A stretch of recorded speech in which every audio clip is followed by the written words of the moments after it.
Okay. I wanted to do a video about the different types of insulin. And the reason I want to do that is it seems like a simple thing, but I once had a patient in the hospital who had been given different types of insulin and was not told why he needed to eat sometimes with them and why sometimes he did not. And it was very frustrating for the patient. And I can understand why. I think sometimes as nurses, we that's kind of a bad drawing there. So I think sometimes as nurses, we can get wrapped up in our day and forget that we really need to talk to the patient and help them understand what is going on. And I can understand that frustration. So one thing I wanted to say before we begin is 40 years ago, there was really only one type of insulin. That was before I came along, but I think that's the regular insulin that I'm going to talk about. Regular or intermediate, which is NPH. And it was difficult to manage your diabetes on that insulin because you'd have to eat 2 hours after taking it, roughly. And so you can imagine if you forget to take your insulin or something pops up, you can't be spontaneous. The insulins we have today allow us to better control our diabetes. So let's talk about insulin therapy. All right. Thing to remember is there's 4 types of insulin.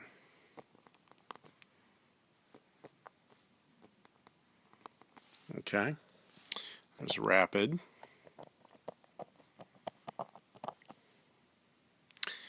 There's long. Those are the 2 that we're most concerned about. There's a short, and there's an intermediate. Okay. Now, intermediate is something called NPH. Short acting is regular. R. And those 2 insulins are not used a lot today. It's not the main way that we manage diabetics at home. The way we manage diabetics at home, you would see these more in the hospital. The way we do that is we use rapid acting insulin, and rapid acting insulin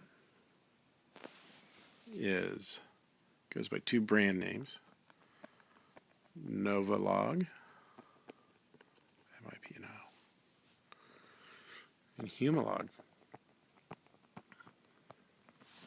Okay. And the long-acting insulin that we have is Levemir,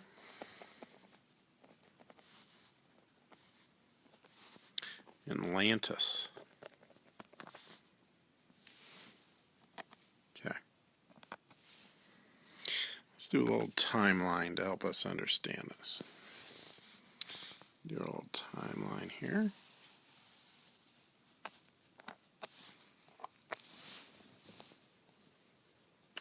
And we're going to go, let's do 2 timelines. Well, we'll do the other one later. So, let's pick blue here. All right. Let's divide this up into 4 hours. Got that? 1, 2, 3, 4. All right. First thing I'm going to do is talk about the two types of insulins that we don't really use much anymore. And that's short-acting insulin. Put it all the way down here. Short-acting insulin works 30 minutes to an hour. Okay. Then intermediate.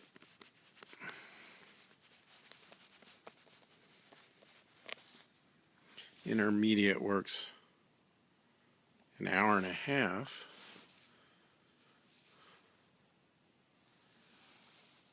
to 4 hours. Okay. Now, more important are the types of insulin you're likely to be taking. Humalog, Novolog, there's another one called Apidra. Remember, that's rapid acting insulin. And there we're dealing with right here. Rapid. Now, why do you think you would take rapid insulin? You would take that when you eat or to decrease blood glucose quickly. All right. Finally, we have long-acting insulin.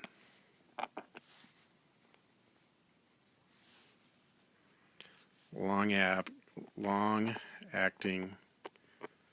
insulin. What is this? This is basal. I think that's right. Basal insulin. This is going to decrease blood glucose over time. All right. So you can see how this all fits in here. Let's talk about this long-acting insulin. This long-acting insulin is going to be staying in your body for 24 hours.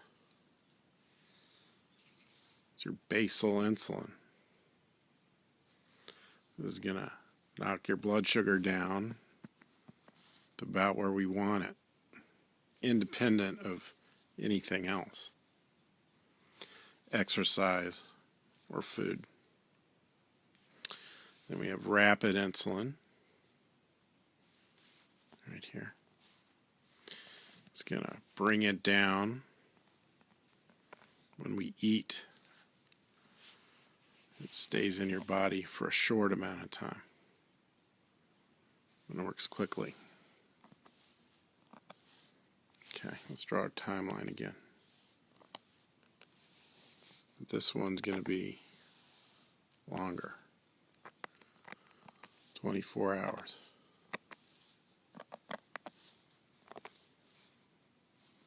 Okay.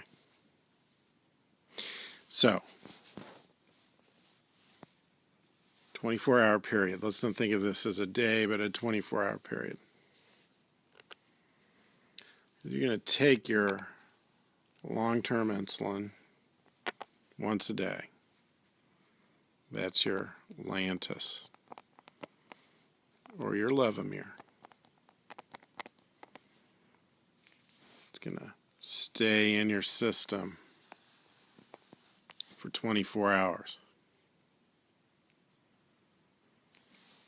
Okay? But you're going to eat, let's say, 3 times. You eat right here, and right here. Okay?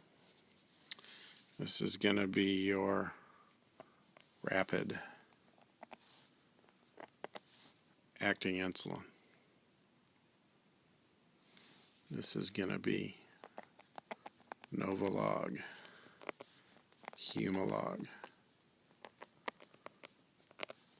and Apidra. This is going to bring your insulin down and cover your meals. Last thing I'm going to show you is how these work together.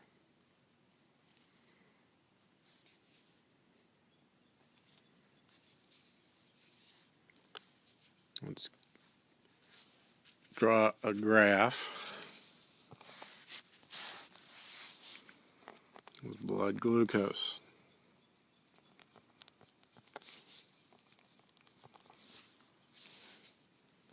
Let's say we weren't taking insulin.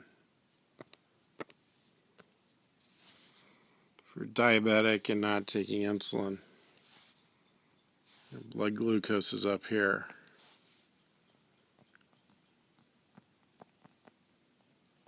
Uncontrolled. We want to be in good control. I'm going to try to stay right about here or lower. 100's a good day for me. Okay, so we take our long-term insulin to drop our blood glucose, our basal insulin.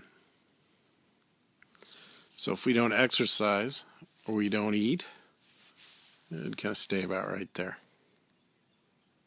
Your doctor figures out what's the correct amount for you. And then we're going to eat 3 times during the day. So we're going to take our rapid insulin each time. So we eat, and knock it back down. Take our insulin when we eat, knock it back down. Take our insulin when we eat, knock it back down. And that, my friends, is insulin.